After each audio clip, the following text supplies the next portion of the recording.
Hey, I'm Matt, and this is my garage.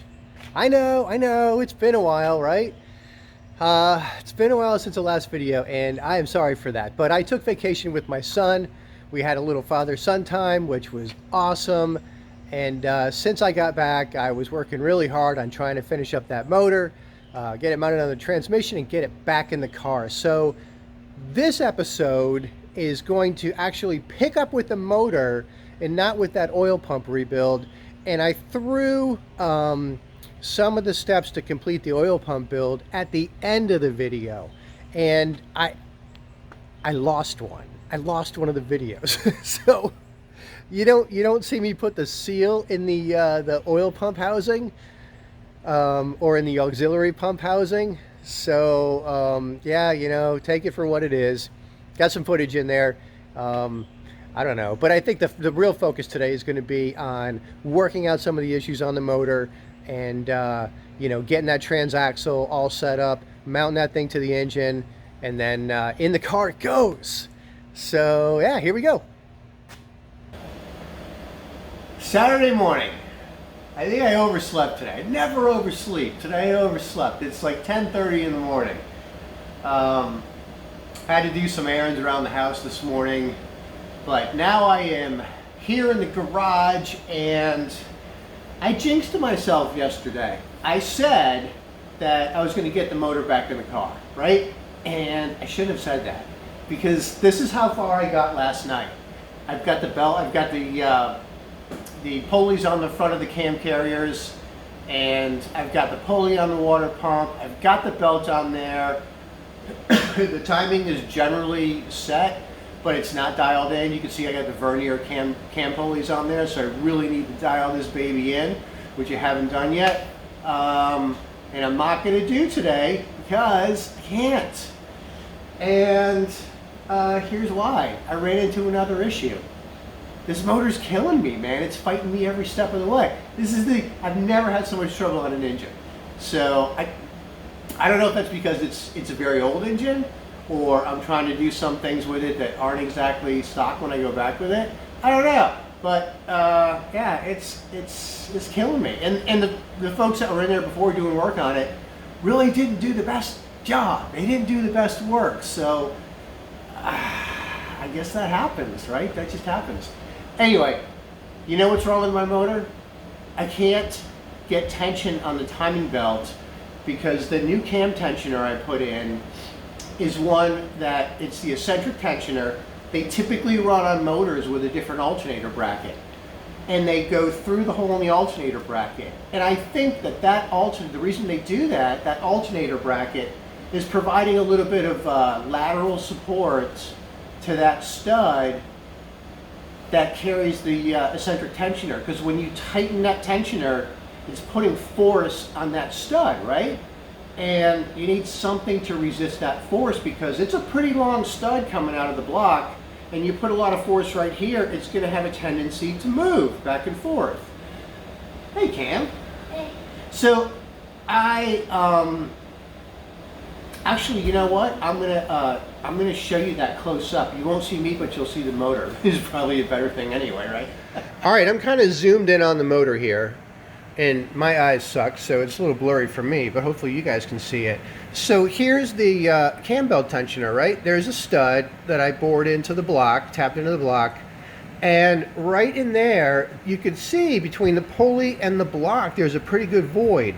And as you tighten this and you put pressure on it and the belt's resisting, it has a tendency to push it back.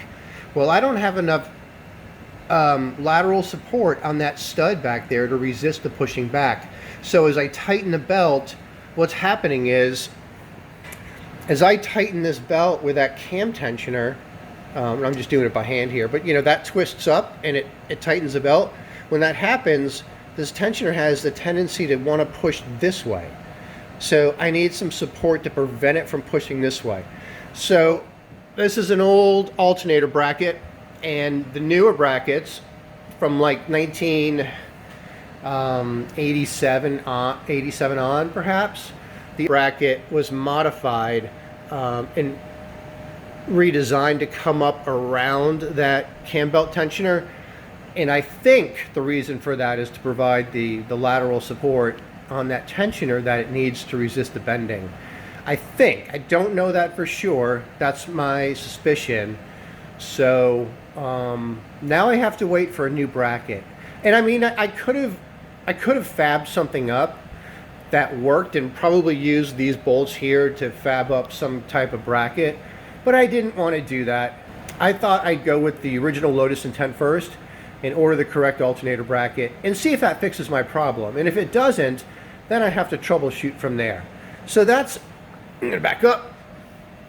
Oh, that's how far I got on the motor last night. I'm really bummed out that I can't continue with this thing today. I can probably do the wiring harness. Like, I can put the ancillaries on there. I can put the alternator right there, put the air conditioner on, just temporarily kind of fab everything up, put the starter on, and then create my wiring harness. I can do that, and I can do some other little things. But motor's not going back in the car this weekend, so I'm really bummed out. So today it's the moment of truth. I got my new AC bracket in, and I actually said alternator bracket now instead of, I did it again. I got my AC bracket in, and I'm saying AC and not alternator, which I screwed up on many times. So this came in, and if you remember, with my tensioner here, I had a problem with this thing deflecting left or right when I was trying to put tension on the belt without any type of lateral support here on the stud. So I ordered the bracket from a later model Esprit. I think this was like 88, 90, around that time frame. And right here, it has the accommodation for the tensioner, and this slides right into there.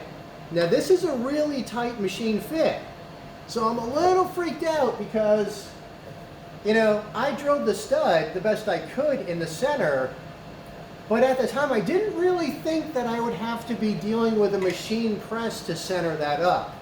So will it fit? I don't know, but I'm hoping, because if not, I can't move that. I don't know what I'll do. So yeah, let's continue on with the building of the front of the motor. Getting all the brackets on and all the accessories. It's actually a lot easier than it seems. Sometimes if you look at it already assembled, it looks like a big spaghetti mess. But if you do it methodically, just working your way through it, it's pretty easy. So I'm going to start with bolting up the AC bracket first.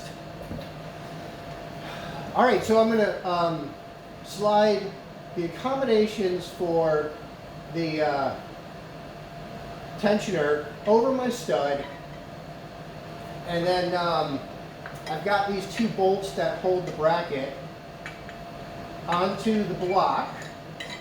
We'll slide that in there like that,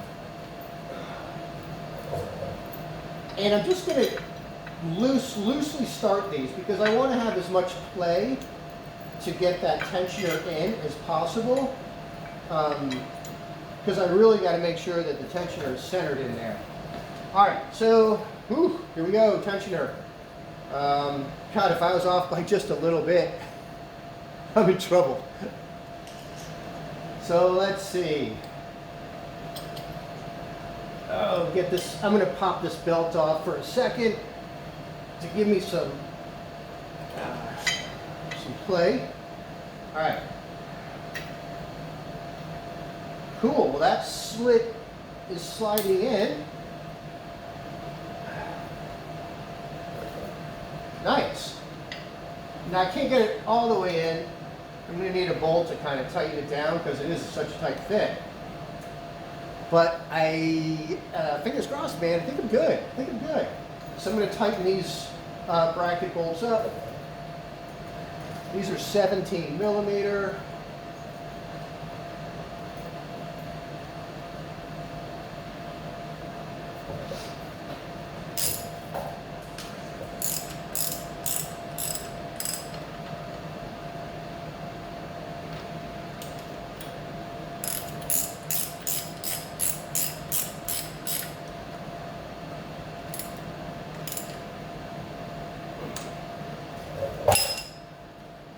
Okay? And I'm going to throw the alternator on there next. I mean, good God, I did it again. What is wrong with me? Not the alternator, the air conditioning unit. This is a new one I got. So yeah, looking forward to cold AC in this car.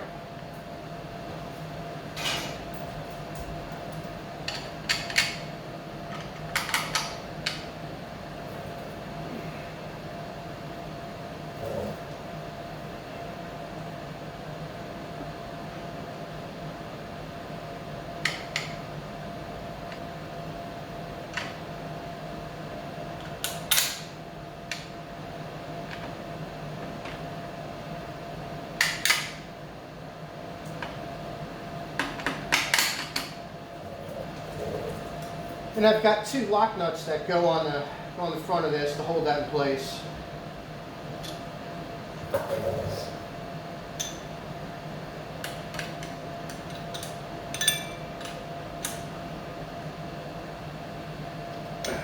Okay. I'll slide the tensioner on there now. The air conditioning belt tensioner. These things have remained the same for a long time. So this one from '79 is just like the one from '88.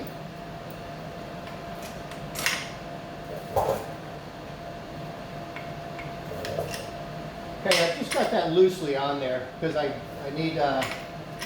need some play when I put the accessory belts on. I'm thinking ahead here because I need to put the degree wheel on this to degree in top dead center on my crank, and then degree in the cams since I have these vernier cam pulleys. So I think I'm going to, I'm not going to put the water pump belt on right now because I'm pretty sure, well, I may not have to take the pulley off. I don't think I will. All right, so let's keep going. Let's put the belt on the alternator, the water pump, and slide the belt pulley on the crankshaft. All right, so this is weird, man. You know, like most cars, you can easily get a belt on, and then there's a tensioning mechanism for everything. Well, on this Lotus motor, this 907, there isn't a tensioning mechanism for the water pump. The belt just runs between the pulley on the crank and the pulley on the water pump, which makes it really challenging to get on. I wish they had a tensioner because honestly it's a pain in the butt. And what I've done in the past is I actually put the belts around my crank pulley, get everything lined up, and then slide it on with the belts on. And for me that works really well. And honestly, I don't know how else I would do it because the water pump belt with the crank pulley is so tight. So let me show you how I do that.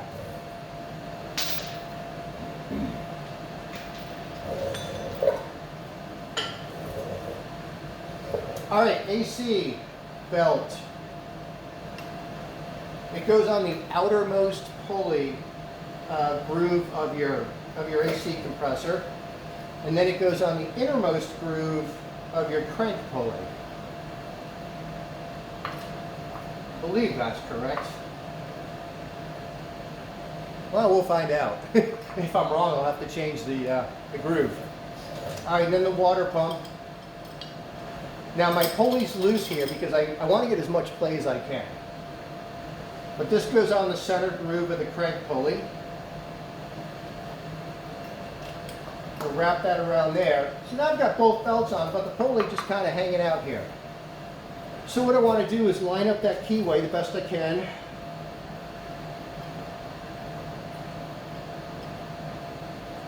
And then it takes a little bit of force to get this over that crank.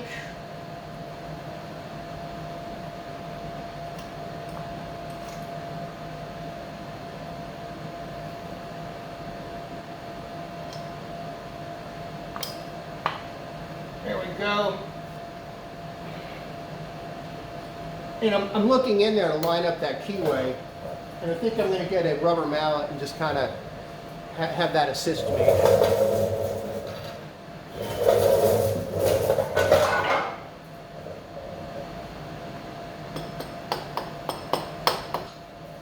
There. So here's what I mean, like this water pump belt right now is pretty doggone tight. So I hesitate to say there's no way that you can get this over the water pump pulley without pulling this thing out. I also tried to take this pulley off, put the belt on the pulley, and then maneuver this back on. That was a little more difficult because the water pump's got that big receiving flange for these 4 bolts that hold the pulley on it. So I didn't have a lot of luck doing that. So I went back to using the crank pulley. And so yeah, so now that's on. And I still need to put a nut on there and drive my belt tensioner home.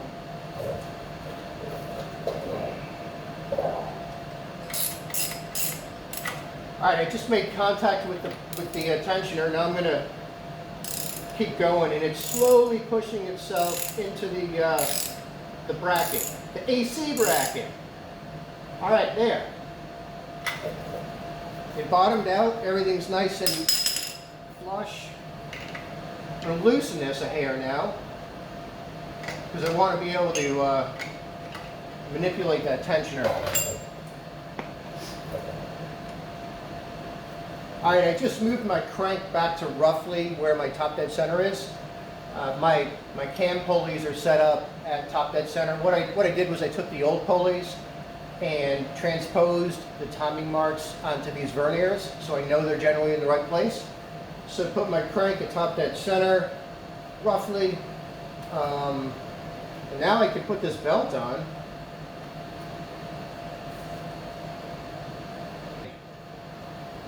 All right, so the belt's on.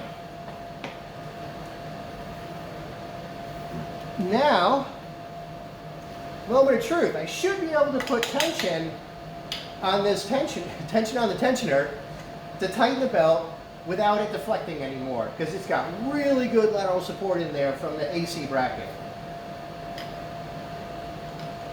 So you want to turn these clockwise when you tighten them. I'm going to back off the lock nut a little bit.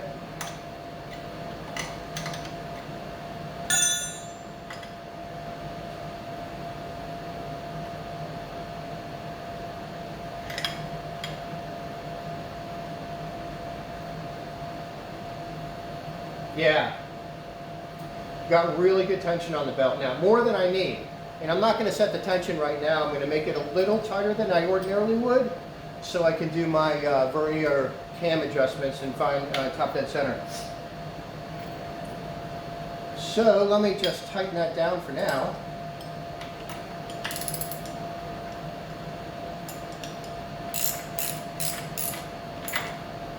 All right.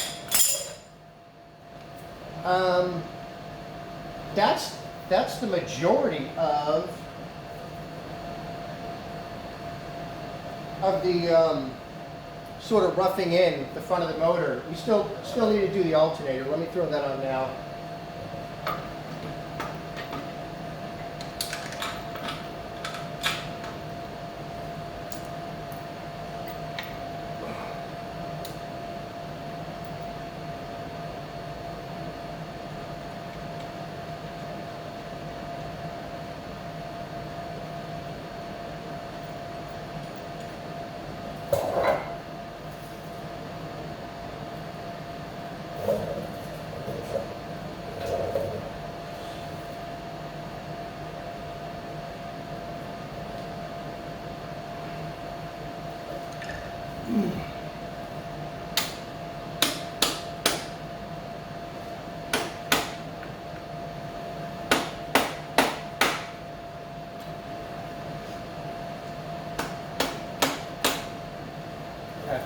The reason I had to hit the alternator with the rubber mallet was because I had the alternator bracket powder coated, so the receiving slot for the bolt is actually smaller than it originally was.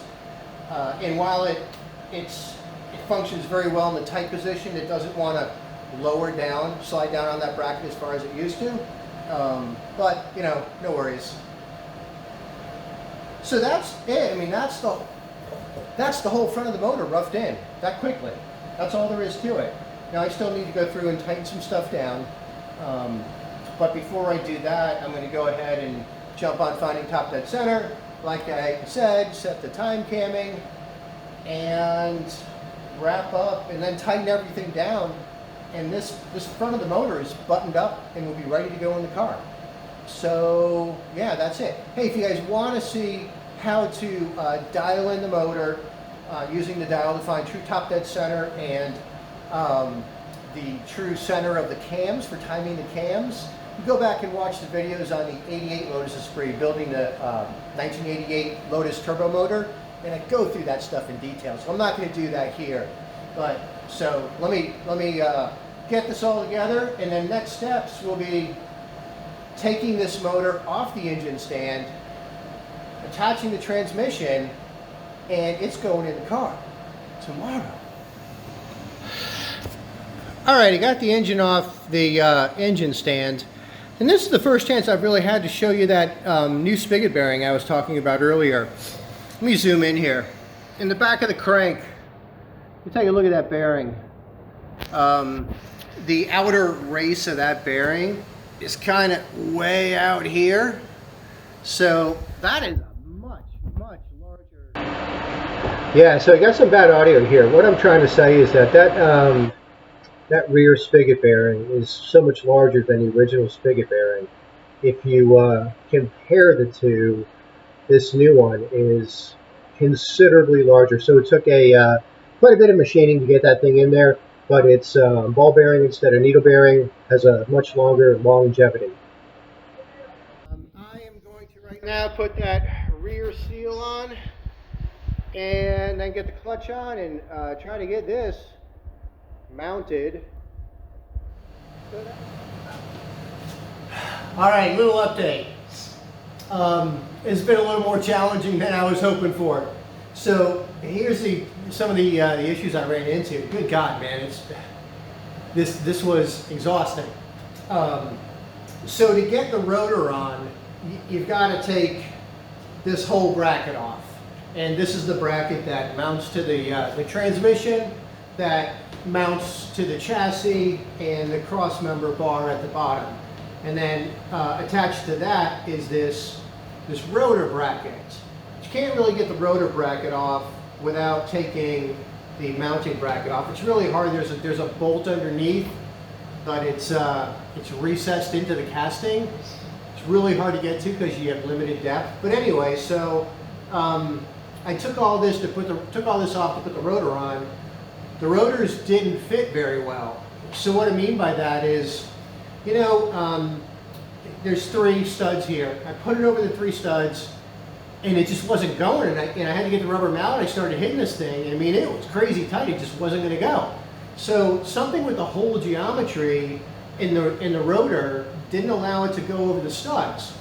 So I had to take it all off, and I had to grind open these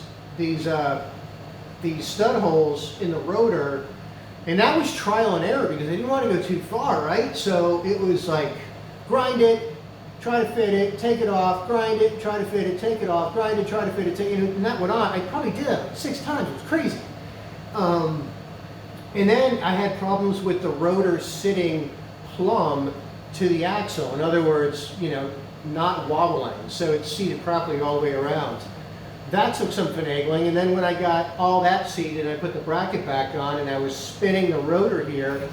What I noticed was it was hitting the caliper mounting bracket on the inside there. And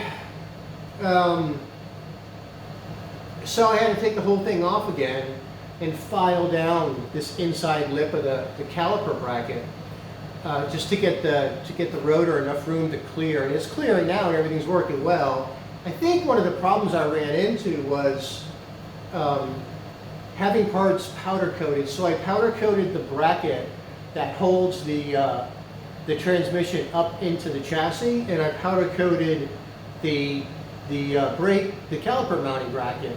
And I've said before, powder coating is great, but it creates a lot of challenges. It adds thickness to any surface that it's applied to, and it's a substantial amount of thickness when you're dealing with machine fittings and machine parts.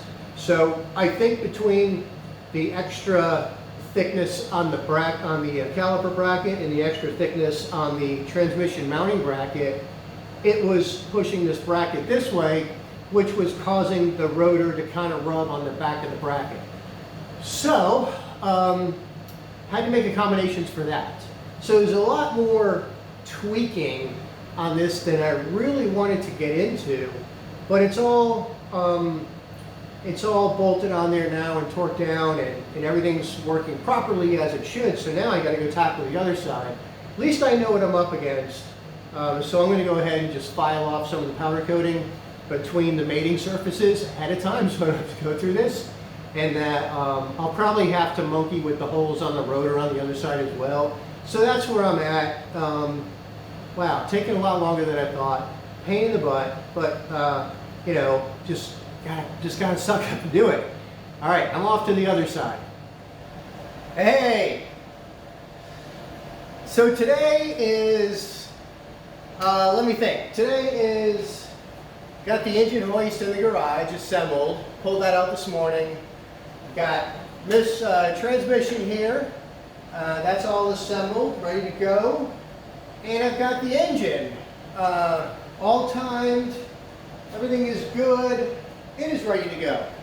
I took the intake manifold off because I think when I put this in the car, I want to have the least amount of stuff on the engine as possible, and also stuff that's really easy to put back on the motor when it's in the car, just to help with my clearances and you know, to reduce the weight a little bit, because I'm going to be lifting both the engine and the transmission together. So my plan is to, well, I guess I'm making my plan up as I go along. I don't know if my engine hoist is going to fit under the lift. So here's my dilemma, right? What I want to do is get the engine mounted to the transmission under the car, under the lift, just kind of sitting there, and then lower the car down and bring the engine hoist in, and then attach it to the motor and then lift the whole unit up. And I do have a great transmission jack that I can help to balance the load, and I also have, it's over there on the floor, a load balancer for my engine hoist. So I think the combination of all that is going to let me do this as a one-man job. But like I said, I'm concerned the height of the engine hoist, if I can get the car up high enough without hitting the ceiling, to actually get this stuff under the car. And if I can't, then my only other option is going to be to place them on dollies and then roll them under the car. Not really sure how it's going to go, but I'm going to start tackling it now. So the first thing I'm going to do is get the engine hoist, get this transmission off the table, down onto the transmission jack so I can tilt it left, right, lift it up, do all that stuff. Then get the engine on the engine hoist, lower it down and mate the two. Get the clutch in there, put the rear main seal on, and all that other good stuff. And then I'll have one big unit. And then I need to reassess how I get that under the car. So yeah, I'm gonna get to it. All right, getting there. Clutch is on, flywheel's on, pressure plate, rear main seal, all that stuff is good. Transmission's ready to mount up. Got this thing hanging on the engine hoist, and I've got the transmission on a transmission jack, which tilts forward and backwards. So next step is try to coerce these two things to come together. And then it's under the car they go. All right, finally, there it is. I got a load leveler hooked up to the engine hoist. And then strap around the motor and one around the transaxle behind the wheel axles there. And it's sitting pretty level. So now I just need to roll that under the car and then get it on the transmission stand, move the engine hoist, take it off the engine hoist, move the hoist out, lower the car, bring the hoist back in over the car, and try to load this thing in place. Not sure how it's, you know what, I'm probably going to have to, I can only have straps on the engine when I put it in the car, because those straps are on the transmission. That's not going to work because that'll be in the way of the body of the car. So I'll have to rethink the hanging configuration a little bit. But yeah, whew, long haul, man. It took longer than I thought, but this is ready to go under the car. Well, that's it for today. Next video, engine, transaxle, go in the car. So yeah, actually they're already in the car. But I'm not going to show you that because I want you guys to see the video of it going in. So until then, see ya.